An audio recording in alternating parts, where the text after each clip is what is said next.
The dispatcher's voice crackled over the radio. Cardiac arrest.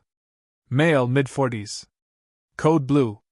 Sirens screamed as the ambulance tore down Maple Ridge Boulevard, lights reflecting off polished stone mailboxes and meticulous hedges. Just inside the gates of Silver Hills, a teenage girl stood in a bathrobe, frantically waving her arms. "He's not breathing! Please hurry!" The paramedics pulled up to the security gate, 10 feet of iron indifference. The keypad blinked red. No entry. One EMT jumped out and pounded the call button. No answer. The speaker buzzed, then fell silent. The override code? Denied. Dispatch, we need the gate opened, now. Back in the house, Carla knelt beside her husband, Brad, her hand trembling on his chest. His face was pale, lips purple. She had tried CPR. Tried calling neighbors. No one answered. Now her daughter was outside screaming at men who couldn't get in. Dispatch to Unit 12, gates not responding. Silver Hills HOA automation isn't linking. No human guard. Then we're going over. The paramedic growled. They scaled the wrought iron bars with the defibrillator bag slung over a shoulder, boots clanging against the frame. By the time they reached the house, Brad had no pulse. They shocked him. Once. Twice. 3 times. Nothing. The girl collapsed into her mother's arms, sobbing. Neighbors gathered behind their blinds. Someone filmed from across the street. The footage hit social media before the body bag was zipped. HOA refused to open the gate for paramedics. Man dies. Hashtag open the damn gate trended by morning. The comments came fast. A gated community is not a coffin. Who the hell designs a gate you can't override? Silver Hills HOA better lawyer up. It didn't take long for Carla to find her voice. Her husband of 19 years had gone jogging that morning, joked about protein shakes, kissed her cheek, and never came back. His heart had betrayed him. But it was the gate that killed him. Paramedic reports confirmed arrival in 4 minutes. Access denied for another 9. I watched my husband die while professionals were trapped outside, she told a reporter. That gate sealed his fate. The HOA remained silent. Their website went down. Their emergency line redirected to voicemail. At the next board meeting, chairs were empty. Just one man showed up, clutching a fine notice he received for leaving his recycling bin out 10 minutes past collection. He placed it on the podium. Then he set it on fire. The coroner ruled it a survivable cardiac event, if treated in time. Brad's obituary didn't list the cause of death. Carla didn't need to write it down. Everyone in the neighborhood knew what killed him. Not just a heart attack. Not just a gate. Rules. Rules enforced without humanity. A community that treated a locked door as more sacred than a dying man. By week's end, 3 more residents posted their own stories. I had a stroke last month. EMTs got delayed. My kid had a seizure. Same gate. Same keypad failure. My mother fell. They had to break in. All of them said the same thing, they were warned. And yet the HOA policies hadn't changed. No emergency override. No posted access code for first responders. No one assigned to monitor the gate after 6 p.m. Cost saving, the HOA president had said in a previous meeting. Streamlining operations. A neighbor posted footage from the night of Brad's death. The teen girl screaming, pounding the gate. The flashing red light denying entry. The paramedic throwing a bag over, scaling the side like it was wartime. It hit 20 million views. Someone dubbed dramatic music over it and titled it, Death by Design. Another video, stripped of sound, captioned only with, This is what happens when a clipboard is more powerful than a heartbeat. The neighborhood, once proud of its exclusivity, now had paparazzi at its entrance. News trucks lined the cul-de-sac. Silver Hills was no longer luxury, it was a punchline. A local radio DJ summarized it best. Somewhere out there, a guy's wife is planning his funeral, and a keypad that won't open is collecting HOA fees. Welcome to America. On the 6th day after Brad's death, A reporter asked Carla if she wanted to sue. She looked into the camera. Her voice didn't shake. I don't want revenge. I want accountability. Someone designed that system knowing this could happen. And now my daughter has no father. My husband had no chance. And all they had to do was open the gate. The mic picked up one last sentence as she walked away. No one should die waiting for a gate code. Linda Greaves sat at her kitchen table, sipping lukewarm chamomile tea as the morning news blared from the television. Her name hadn't been mentioned yet, but it was only a matter of time. Silver Hills Homeowners Association was now a national scandal, and she was its face, though she didn't quite see it that way. In her eyes, she was a protector. A guardian of property values. A woman who brought order to chaos.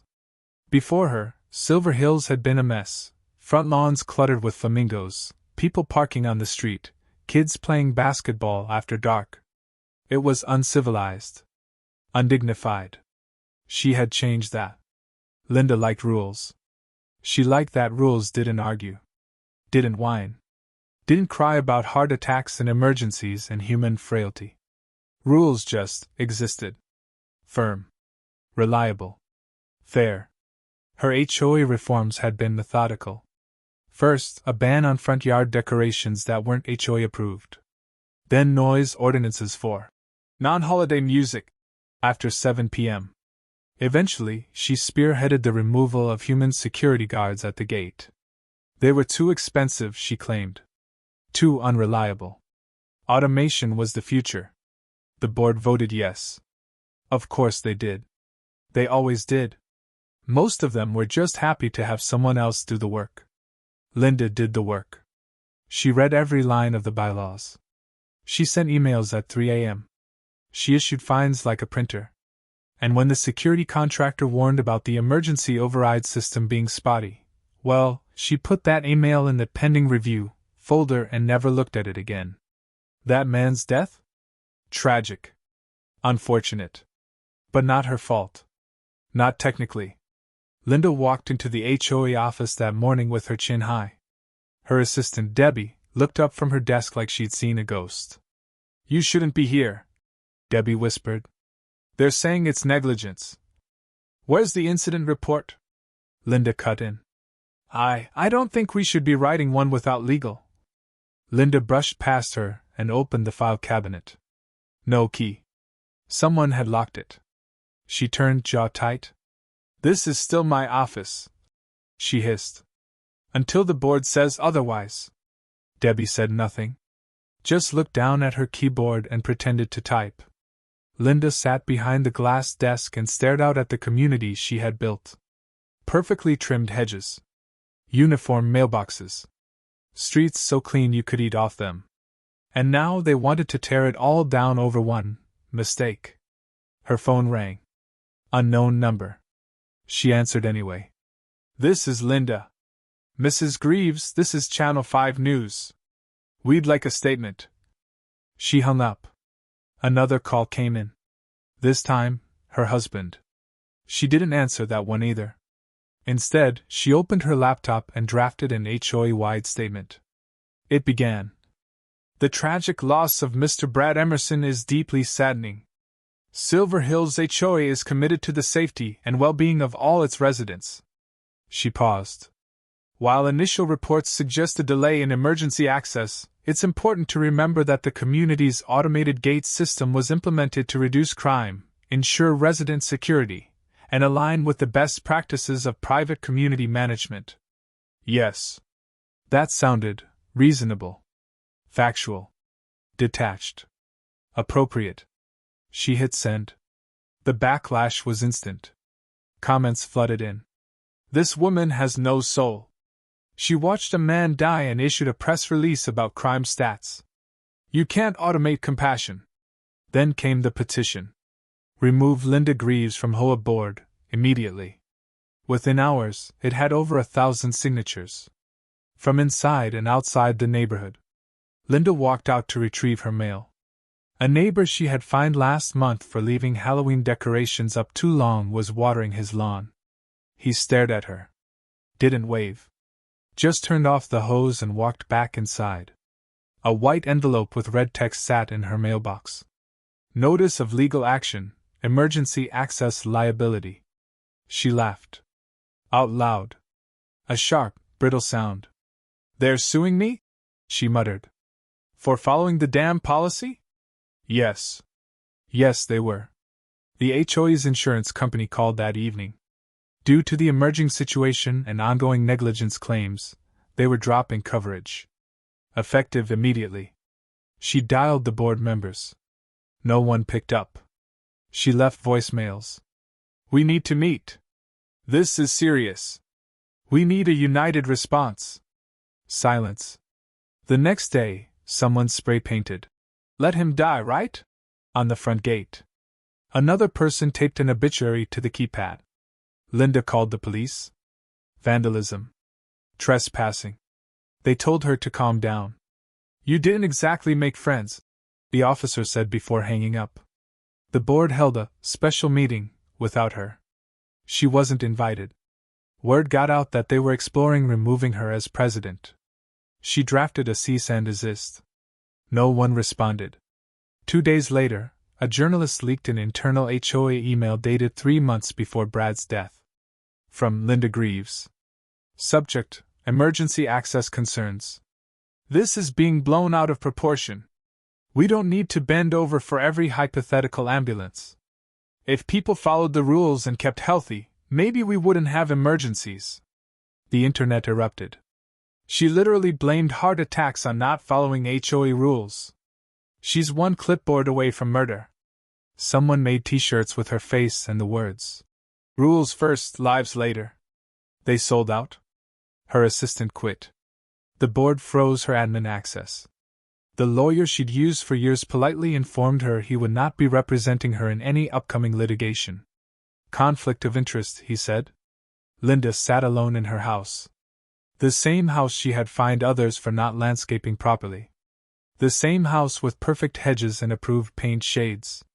Now, for the first time, she realized no one was following the rules anymore. Trash cans left out overnight. A kid rode his scooter past curfew. Someone parked a truck on the street. And nobody cared. They were waiting for her to leave.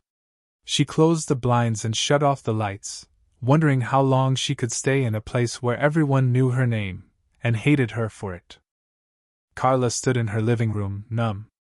The couch still smelled like him. His coffee mug still sat half full on the kitchen counter. Her husband was gone, buried in a cemetery 2 towns over, and the people responsible for delaying help were still attending HOA meetings like nothing had happened. That wouldn't last. She contacted a lawyer. She didn't care about money, she wanted names, accountability, signatures on policies, timestamps, correspondence. The lawyer raised an eyebrow when he saw the emergency access documentation. They ignored 3 prior warnings from emergency services? He said. This is open and shut. The lawsuit went public. Wrongful death. Gross negligence. Malicious disregard for human safety. Carla named the HOA, the board members, the security contractor, and specifically Linda Greaves. The moment the documents hit court records, the neighborhood erupted. Neighbors began to speak. Quietly at first. Then louder. One man, Greg, stepped forward. A diabetic, early 60s, had called an ambulance 3 months prior. His sugar levels had crashed. Paramedics arrived within 5 minutes, but waited 7 at the gate. He survived because they broke protocol and rammed the service entrance. HOA fined them for property damage. Another resident, Liza, recalled her son's seizure last summer. They couldn't get in. I ended up dragging my boy to the gate myself. She had tried to report the issue. The board told her to follow the proper channels. Now, the proper channels were full of lawsuits. A group of neighbors, led by a retired firefighter named Marcus, started canvassing the streets. Recall the board. Petitions were signed. The group called themselves SHAT. Silver Hills Against Tyranny. No one missed the joke. They set up a website. Shared testimony. Posted scanned copies of fines, memos, warnings ignored. They interviewed first responders who had tried to access Silver Hills and been denied. The numbers shocked everyone. 27 failed entry attempts in 6 months. All documented. Local news covered the recall effort, and national outlets followed. HOA president blocks paramedics. Community explodes. Carla, once quiet and composed, was now the face of fury. She stood in front of a crowd of homeowners and cameras. This was not a tragedy. A tragedy is a hurricane or a fire. This was a system built to fail, and it succeeded. Donations poured in. For Carla's case. For others lining up behind her. The HOA's Legal Defense Fund, previously used to chase down people with unapproved mailbox flags, was now woefully inadequate. Linda called for a special assessment fee to cover rising legal costs. Homeowners opened their mail to find surprise bills for $800. They lost it. "I'm not paying to defend the people who killed my neighbor," shouted one man at a community meeting. Another homeowner stood up and announced he was refusing to pay on principle. "You can lien my house, I'll countersue. Let's make this mutual destruction." Board meetings turned into shouting matches. Linda tried to keep control, gavel in hand, reading from the bylaws. But no one listened. People brought signs. Protested on the lawns. Chanted. "No more gates! No more Greaves!" HOA leadership huddled. Tried to manage damage control. Issued statements blaming the software vendor, the security contractor, a miscommunication. But internal emails kept surfacing. One leak showed Linda mocking the emergency override system. Another showed her refusing to schedule a safety audit, calling it unnecessary expense driven by hypochondriacs. Teenagers in the neighborhood created a meme page. Photos of Linda's face pasted on historical dictators. Captions like, "Your dog peed on the sidewalk, off with his head." The page hit 200,000 followers in a week. The final blow came from Marcus. He'd been tracking emergency response failures in gated communities across the state. He compiled a report and sent it to a state senator. Within days, legislation was drafted, mandatory emergency override access in all private communities. At the same time, Carla's lawyer uncovered a damning detail. The gate's emergency override system had failed a diagnostic test 2 months prior. The vendor warned the board. Linda acknowledged receipt in an email with the subject line, "Low priority, fix when funds allow." Carla's attorney added it to the case. "That email alone is worth $1 million. Linda tried to distance herself. Claimed the board made decisions collectively. But the other members turned on her instantly. "She ran everything," said one.